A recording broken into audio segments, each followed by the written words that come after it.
Vous savez, dans le monde de la finance et de la politique, quand le Congrès annonce quelque chose d'inattendu et que cela provoque immédiatement des réactions dans plusieurs branches du gouvernement, ce n'est jamais une simple activité législative.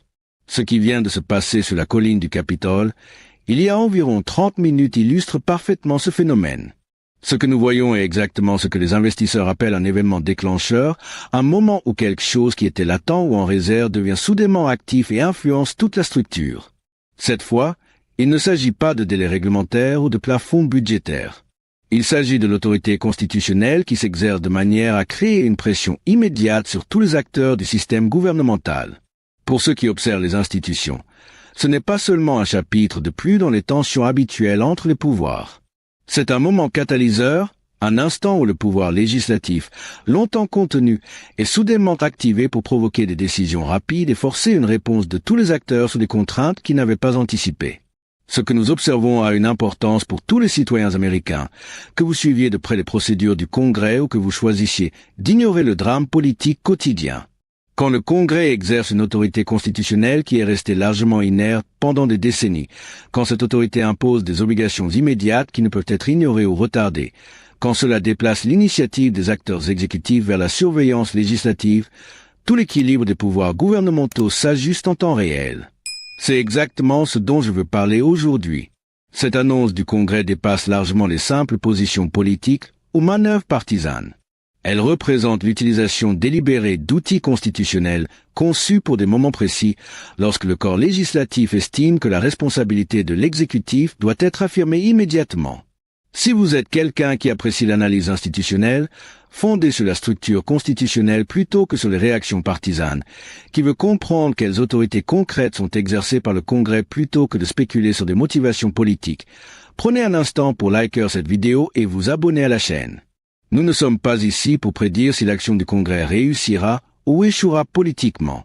Nous sommes ici pour analyser les mécanismes constitutionnels que le Congrès utilise, les obligations qu'ils imposent aux autres acteurs gouvernementaux et ce que l'histoire montre sur la manière dont ces confrontations institutionnelles se déroulent habituellement. Comprendre la séparation des pouvoirs et les freins et contrepoids exige de se concentrer sur le texte constitutionnel, de respecter les prérogatives propres à chaque branche et de juger les actions gouvernementales sur la base de l'autorité légale plutôt que sur celle des résultats souhaités. Au cours de mes 94 années d'observation des institutions gouvernementales, j'ai appris que le Congrès possède une autorité constitutionnelle considérable qu'il exerce rarement pleinement. Le pouvoir du budget, le pouvoir d'investigation, le pouvoir de destitution, le pouvoir de confirmer ou de rejeter les nominations présidentielles, ce ne sont pas seulement des concepts théoriques dans les manuels scolaires. Ce sont des outils pratiques que le Congrès peut utiliser lorsqu'il juge que les circonstances exigent l'affirmation de ses prérogatives face à la résistance de l'exécutif. La difficulté pour le Congrès est que l'exercice efficace de ses pouvoirs exige un engagement institutionnel soutenu, une coopération bipartisane dans de nombreux cas et la volonté d'accepter les conséquences politiques d'un affrontement direct avec le pouvoir exécutif. Ce qui rend l'annonce du Congrès aujourd'hui particulièrement importante, c'est qu'elle combine plusieurs pouvoirs constitutionnels en même temps, créant plusieurs points de pression sur les acteurs de l'exécutif. Le Congrès a déclaré qu'il invoquait son pouvoir inhérent de contrainte pour obtenir des témoignages et la production de documents auprès de personnes ayant défié des assignations du Congrès. Il impose des restrictions de financement immédiates sur des bureaux exécutifs qui ont entravé la surveillance législative. Il initie des procédures accélérées d'enquête de destitution, selon les dispositions constitutionnelles permettant de comprimer les délais lorsque la situation représente une menace urgente pour le bon fonctionnement du gouvernement. Chacune de ces actions serait déjà significative individuellement. Ensemble, elles constituent une affirmation complète de l'autorité législative, imposant des obligations immédiates qui ne peuvent être retardées par les stratégies judiciaires utilisées par le passé pour résister aux demandes du Congrès. Dans ce contexte, il est essentiel de comprendre exactement ce que le Congrès a annoncé et ce que chaque composante signifie, tant sur le plan procédural que substantiel, car ce moment marque une véritable démonstration de la manière dont le pouvoir législatif peut s'exercer pleinement et influencer instantanément l'équilibre des pouvoirs dans le pays. Le pouvoir inhérent de contrainte est une autorité constitutionnelle que le Congrès possède de manière indépendante, sans avoir besoin de loi sur le mépris criminel. Grâce à ce pouvoir, Le Congrès peut ordonner aux sergents d'armes d'arrêter les personnes qui refusent de répondre à des assignations, peut les détenir dans les locaux du Congrès et les garder jusqu'à ce qu'elles se conforment aux demandes législatives ou jusqu'à la fin de la session du Congrès. Ce pouvoir n'a pas été utilisé depuis les années 1930 car le Congrès a généralement préféré se reposer sur les renvois pour mépris criminel auprès du ministère de la Justice. Mais cette approche nécessite la coopération de l'exécutif pour poursuivre en justice, ce qui pose des problèmes évidents lorsque les personnes qui défient les assignations sont des membres de l'exécutif ou des alliés que le ministère de la Justice refuse de poursuivre. En annonçant qu'il invoquera le pouvoir de contrainte inhérent, le Congrès signale qu'il ne dépendra plus de la coopération de l'exécutif pour faire appliquer ces assignations. Concrètement, les personnes qui continuent de refuser de se conformer aux demandes du Congrès risquent une arrestation immédiate et une détention, plutôt que de se retrouver face à des renvois criminels qui pourraient ne jamais aboutir à une poursuite. Cette mesure est extraordinaire et reflète la frustration du Congrès face à des années d'assignations ignorées et de procédures judiciaires qui traînent en longueur. Il reste à voir si le Congrès procédera réellement à des arrestations ou si l'annonce seule suffira à obtenir la conformité. Pourtant, le simple fait d'affirmer ce pouvoir exerce une pression immédiate sur ceux qui pensaient auparavant que défier le Congrès n'avait presque aucune conséquence pratique. Les restrictions de financement annoncées par le Congrès utilisent le pouvoir d'appropriation pour interdire l'utilisation de fonds fédéraux par certains bureaux exécutifs qui ont entravé la surveillance législative. Ces restrictions seront mises en œuvre à travers des lois indispensables, comme des résolutions de continuation ou des mesures concernant le plafond de la dette, qui ne peuvent pas être bloquées par les procédures législatives normales. La base constitutionnelle de cette approche repose sur l'autorité exclusive du Congrès, définie à l'article 1er, de distribuer les fonds fédéraux et de fixer les conditions de leur utilisation. Les tribunaux ont constamment jugé que le Congrès peut utiliser son pouvoir de dépense pour atteindre des objectifs qu'il ne pourrait pas obtenir par une réglementation directe, tant que ces conditions sont liées à des buts légitimes du Congrès. Concrètement, ces restrictions créent une pression opérationnelle immédiate sur les bureaux exécutifs qui perdent l'accès aux fonds appropriés. Les salaires ne peuvent plus être payés, les contrats ne peuvent plus être exécutés et le fonctionnement normal est impossible sans financement.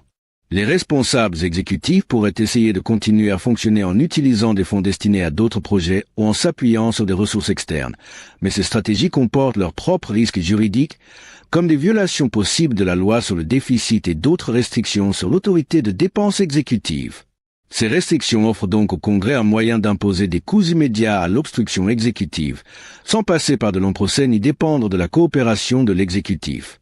Enfin, les procédures accélérées d'enquête en vue d'une destitution que le Congrès a annoncées reposent sur des dispositions constitutionnelles permettant de comprimer les délais lorsque la situation est urgente.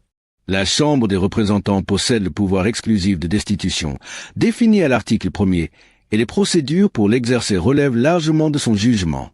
Habituellement, les enquêtes de destitution suivent un processus long, impliquant des investigations par les commissions, des auditions, des témoignages et des délibérations avant que les articles ne soient rédigés et soumis au vote. Cependant, la Constitution n'impose pas de calendrier particulier et la Chambre peut établir des procédures accélérées lorsqu'elle juge que les circonstances exigent une action rapide. L'annonce indique que ces procédures rapides incluront un travail simultané des commissions plutôt que séquentiel, que les témoignages seront obtenus par le pouvoir de contrainte inhérent plutôt que par de longues négociations, et que les articles de destitution seront rédigés et votés en quelques semaines plutôt qu'en plusieurs mois. Cette compression des délais reflète le jugement du Congrès, le modèle d'obstruction et la gravité des violations constitutionnelles alléguées justifient de s'écarter des processus habituels pour agir rapidement. On discutera beaucoup dans les semaines à venir pour savoir si cette approche sert réellement les objectifs de la destitution, conçue pour protéger la Constitution, ou si elle représente une accélération politique qui pourrait nuire à l'évaluation attentive des preuves et des accusations. Les marchés ont réagi immédiatement à cette annonce du Congrès avec une forte volatilité, signe à la fois de surprise devant l'ampleur de l'action législative et d'incertitude sur la manière dont l'exécutif réagira et sur le résultat final. Les indices boursiers ont fortement baissé dans les premières minutes après l'annonce, alors que les systèmes de trading automatique ont réagi à des mots-clés liés à la crise constitutionnelle et à l'instabilité gouvernementale. Cependant, les marchés ont partiellement récupéré lorsque les analystes ont examiné l'annonce plus attentivement et ont conclu que, même si ces mesures sont extraordinaires, elles restent dans le cadre de l'autorité constitutionnelle établie et ne représentent pas un effondrement du fonctionnement gouvernemental. Vers le milieu de l'après-midi, Les principaux indices avaient récupéré environ la moitié de leurs pertes initiales, s'installant dans un schéma de volatilité élevée qui traduit une réelle incertitude sur l'évolution politique à court terme. Les marchés des devises ont montré une faiblesse plus durable du dollar, alors que les investisseurs internationaux évaluaient si l'annonce du Congrès augmente l'instabilité politique et affecte la confiance dans le gouvernement américain et ses institutions. Toutefois, ces mouvements restent modestes selon les standards historiques, car les investisseurs sophistiqués savent que les assertions du Congrès sur son pouvoir de surveillance, même spectaculaires, font partie des opérations constitutionnelles normales et ne signifient pas un effondrement systémique. Les marchés du crédit ont montré des primes de risque plus élevées, surtout dans les secteurs très dépendants de la stabilité gouvernementale, comme les entreprises de défense, les prestataires de soins de santé qui reçoivent des paiements fédéraux et les institutions financières soumises à la réglementation. Ces effets sectoriels traduisent l'évaluation des investisseurs. Les turbulences politiques créent des incertitudes opérationnelles, même si les fondamentaux économiques restent stables. Voyons maintenant la réaction immédiate de l'exécutif, survenue quelques minutes seulement après l'annonce du Congrès. La rapidité et le contenu de cette réponse révèlent les calculs stratégiques pour gérer cette soudaine affirmation de l'autorité législative. La réponse est venue par plusieurs canaux en même temps.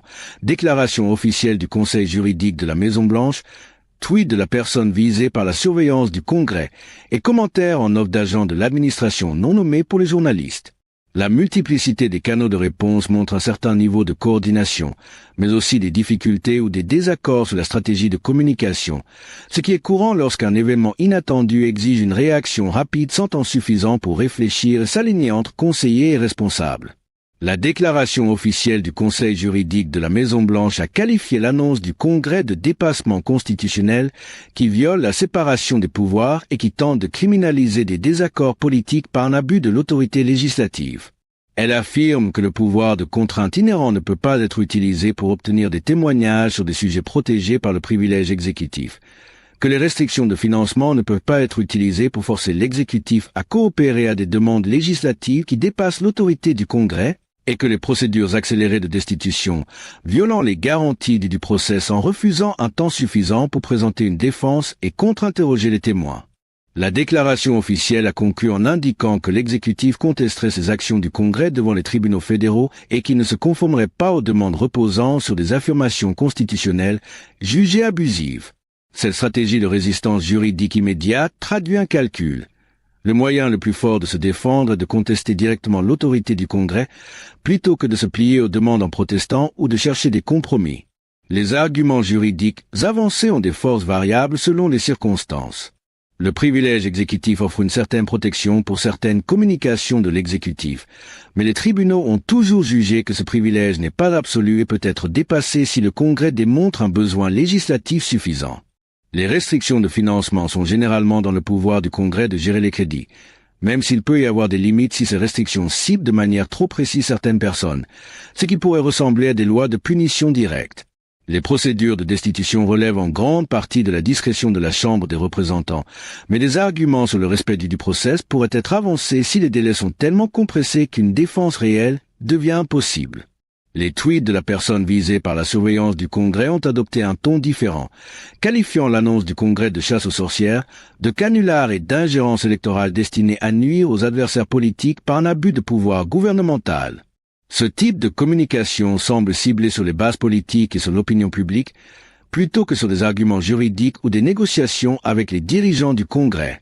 Le contraste entre les déclarations officielles, très juridiques, et les messages incendiaires sur les réseaux sociaux montrent qu'il y a deux types d'audience. Une audience légale qui nécessite des arguments fondés sur la Constitution et une audience politique qui demande des messages émotionnels qui mobilisent les partisans et présentent le conflit comme une persécution plutôt que comme un contrôle légitime. Les commentaires en coulisses de responsables anonymes de l'administration ont montré plus de flexibilité que les déclarations officielles ou les tweets. Ces responsables ont indiqué que, bien que l'exécutif contesterait les actions du Congrès juridiquement, il pourrait y avoir des compromis si le Congrès ajustait ses demandes pour respecter les préoccupations légitimes liées au privilège exécutif et si les délais accélérés étaient assouplis pour laisser plus de temps à une réponse adéquate. Cette communication par des canaux non officiels crée un espace pour des négociations possibles tout en maintenant une posture officielle de résistance. Si cet espace de négociation aboutira à de réels compromis ou s'il ne représentera qu'une manœuvre tactique pour apparaître raisonnable tout en poursuivant la résistance réelle, cela deviendra clair dans les prochains jours, lorsque les partis engageront de véritables discussions ou continueront avec des stratégies de confrontation.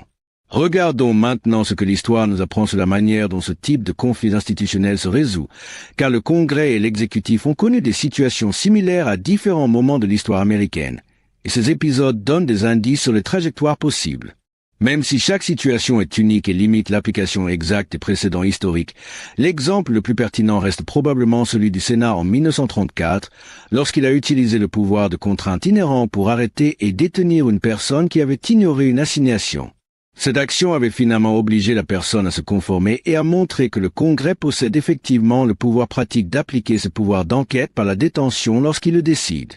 Cependant, ce précédent date d'il y a presque un siècle et se produit dans un contexte politique très différent, ce qui pose la question de savoir si le Congrès moderne irait vraiment jusqu'à arrêter des personnes si la désobéissance continue. Les précédents plus récents, comme ceux liés au conflit de supervision du Congrès sous les administrations Nixon, Reagan, Clinton ou pendant des périodes précédentes de tensions institutionnelles prolongées, montrent généralement un schéma.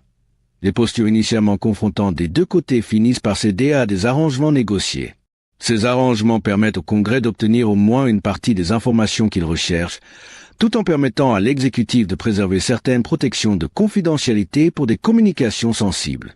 Ces compromis impliquent souvent que le Congrès limite ses demandes aux documents et témoignages les plus essentiels, tandis que l'exécutif accepte de fournir certaines informations avec des passages censurés ou sous des conditions qui restreignent leur divulgation. Il n'est pas certain que ce schéma historique se répète dans la situation actuelle, car le niveau de polarisation partisane et l'enjeu des différends peut être plus élevé que lors des conflits précédents. Les procédures de destitution accélérée annoncées par le Congrès ont encore moins de précédents directs, car la plupart des processus de destitution ont suivi des calendriers longs, avec des enquêtes substantielles des comités avant la rédaction des articles. Cependant, la destitution du président Johnson en 1868 a avancé relativement vite selon les normes modernes, avec des articles rédigés et votés quelques mois seulement après la décision d'engager la procédure. Ce processus avait été critiqué à l'époque et par la suite comme étant précipité et politisé, bien que Johnson ait finalement été acquitté par le Sénat.